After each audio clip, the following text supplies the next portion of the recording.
as Jenims kese mata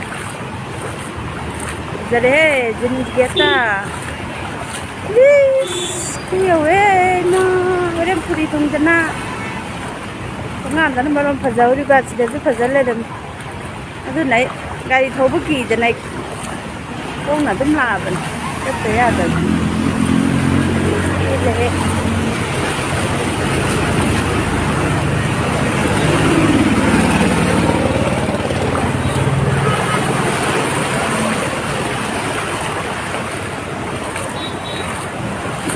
thì tâm nó thầu cái gà đi thôi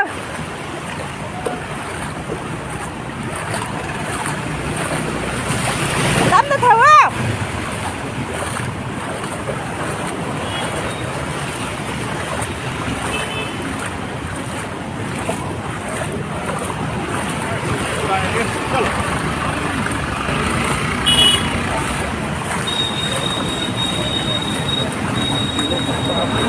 Jenims mana di lambirnya?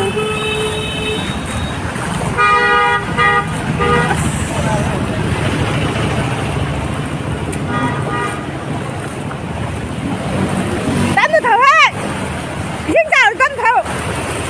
Baiknya, ni jauh nak tinggal ni tinggal nasi. Baik kalau lah betul.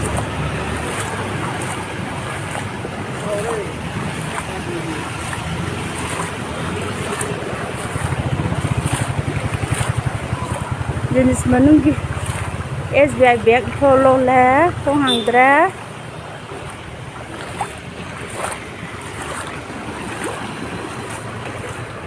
Ini denten toles. Bro,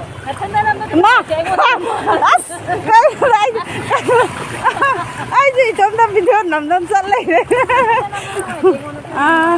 Aduh ne, asa aku yang terlak terhaba.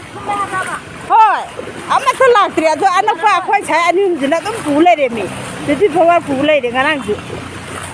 Ngarang ju jadi bawa pulai tu na, mulai terhaba ni na. Jadi orang si orang pulai ni orang. Nam lak terhaba, apa tu?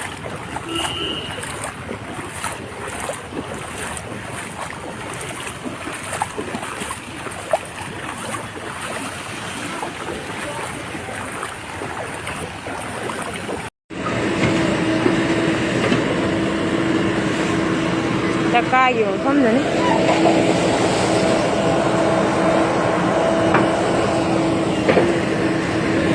Một sự ikut kau na kan ni na muna eh. Ikut kau dah ini sih.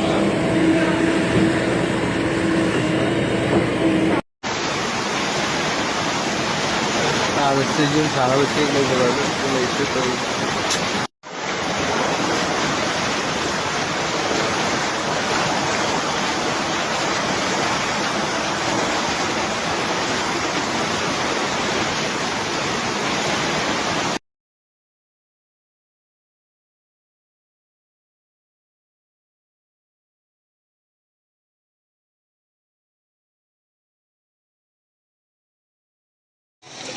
Iril turel ni naharup thongkhong da naharup thongjau haidare naharup khetrigau gi naharup sida foot ani mukti tai karamba da kai ge baino kadai da to ge baino di khangde foot ani muk tai labu ising diam kan seliam sauri dan seli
Nói phản ra đây mà không mà chưa đi.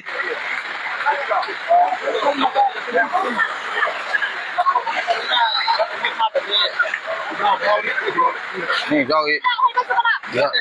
In sự nó ngay em phản ra đây mà không mà chưa được. Maibam đó không mà đi đây cái sinh hoạt quan đâu gì. Erong yo cái na. Erong đi Maibam cái đó anh ấy cái tay nào ba. Pa sinh ra pa ra cái. Sinh ra. Pa bây giờ mình được sinh ra. In sinh ra. Nhắm mèo gì nào gì. Thằng ấy ba awa ba. Lấy cái sinh ra. Nhưng cái su không cái mà sinh ra. Awa ba cái mayo ngari ba sinh ra. Lenga cái authority na mình sang vidu na. Masih awa ba ta ra ba. Kunjak cái gì. Asibu mating pambina ba. Masa-masa cái một. Không có ngari cái. Lấy ra Manipur Water Resources Department cái makha da. Cái gì lenga cái oi ba. Department ki Chwre si Water Resources Department mai cái gì hojik bawa mai yang fan amadi wa mai ani cái tay này ba asidi hojik bawa lak bagi mami dadri asodana Maibam hai khulasi kendra da wagai kendra aduga district na Kaching district aduga PS na mai fan ni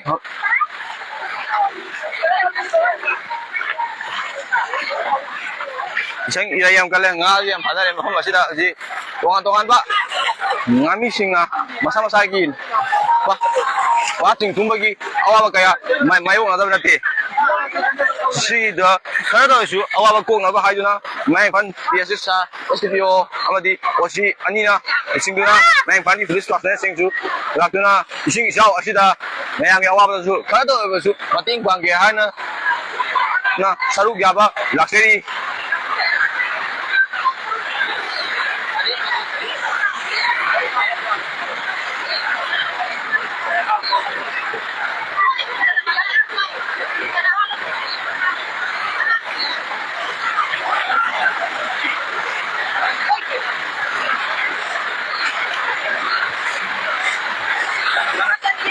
Hojibau da Makhong asida lenga ki oiba authority hai ke di main fan police hai dare machine atana amata Hojibau da department ni oiba lakwa leisi lambi asi ju sangba ya de kai ba jaga adu sangba ya de ongi hoi ki osa ma le kai kuma bobo ki lita de la ga sangba ya so de ki ju irong de ju sa ya de aduga Maibam ki thongjau de ju sa ya de masina awa ba ta ra ba kul asi ki miyam bu lenga ki authority ki side ki athu ba mi san ba lenga ki oiba kasan department ki Hojibau wa mihut amata lenga ki oiba lakwa leti ising si ilai galaga mahimai kaya amadi angang na senda ga na hai gi mi pai ba su lai hoji awa ba sida Manipur miyam ki interest amadi basa sing ki yeng laga meana mating pangbiu haina masa-masa ki awa ba ta ba imung sing ki mai kai de ki su tuan ba wafam kaya kongdora ki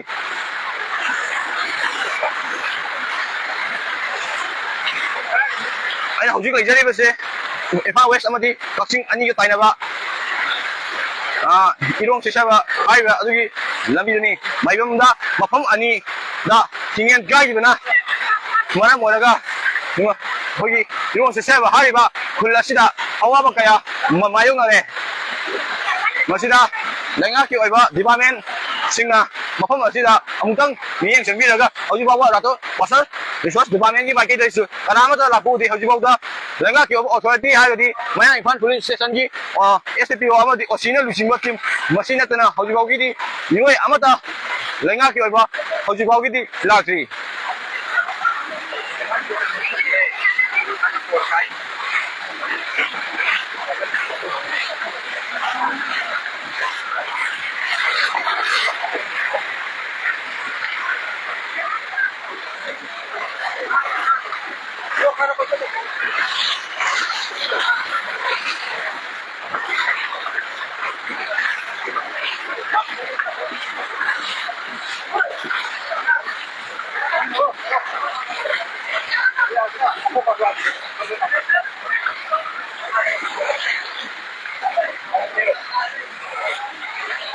Chị sinh phun cái đấy thuộc phun cái nào?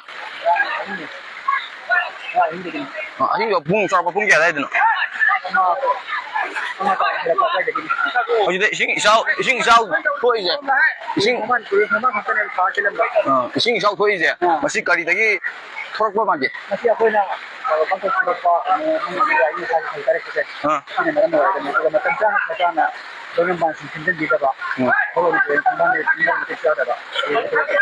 Bố mẹ nó cái hay biết nhỉ? Cái nào biết?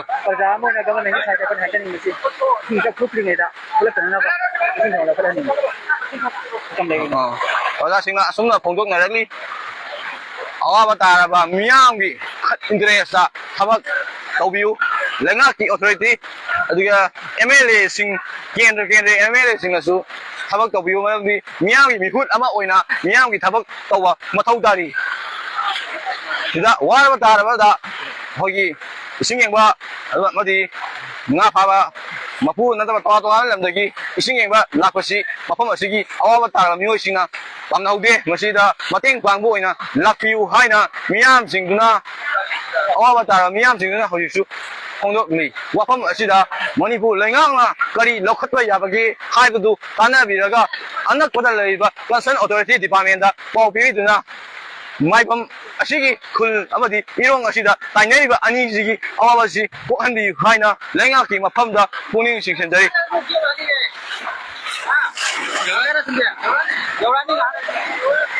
ising ilai bana kalle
hiểu đấy không? Em mà tao em không? Sao vậy cô cút bên này?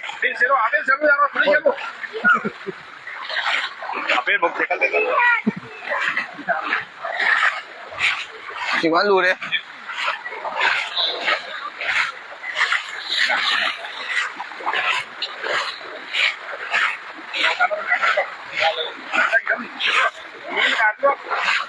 Ising asih asih kan nang berapa ni?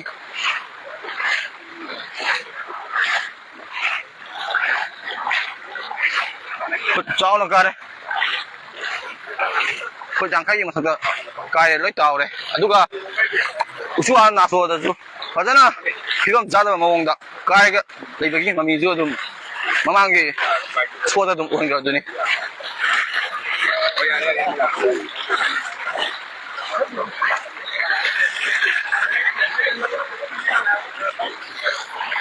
sa osi dia kumar amadi sa SBO Quinton ania lusinduna mayang infan dia si temju lakuna ising si avatar ni ising nating phangwa kara do ju yogyor bani atopa lenga ko iba department sing water resource amadi environment sing tongan ba lenga ki department sing di mafam asida lakwa lekti hosi phawda mayang fan police department natana matang asida lak matang messenger ge karen visual lama kita mau live mau udah nak lagi. Kira Hygiene Club di campus. Kira Hygiene Club di campus ta.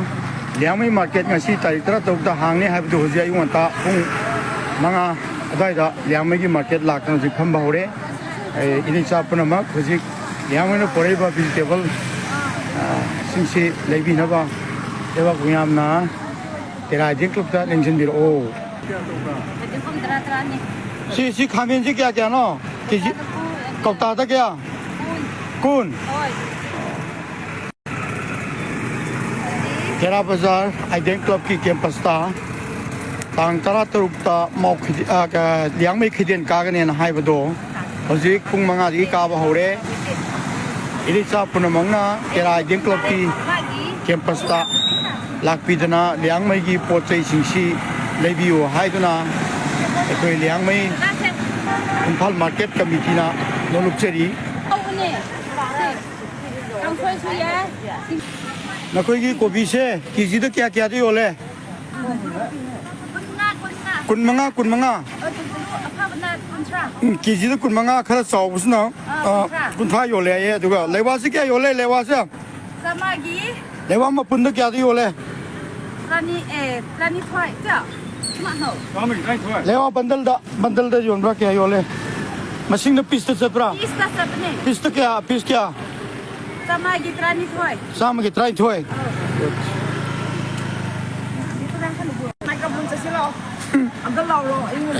ai thabo ji loi tawe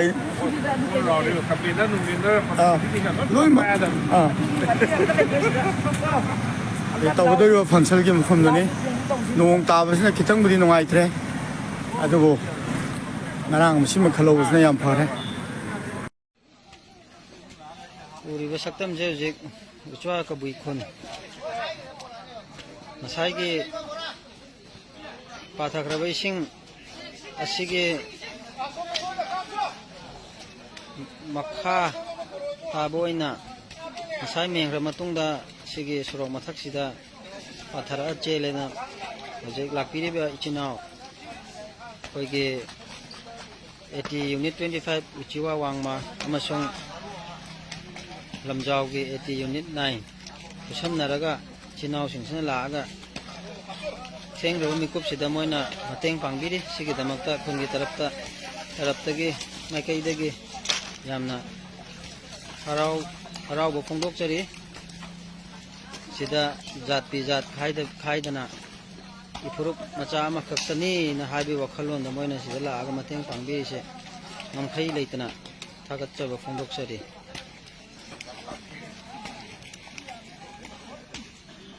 koi thawal la kon koi la buka de loi thung re mi mi am insing ne insing balai ai di hangen pan ba ti thok re nga di lang ne ai di ti thok re pan ba hik ta dana sona kan di am ta sing bam dai hodre ko sona kan da ta se ma semna ri ji si ne sing am chao chao pe ai hangen lama sammaga sing gi toin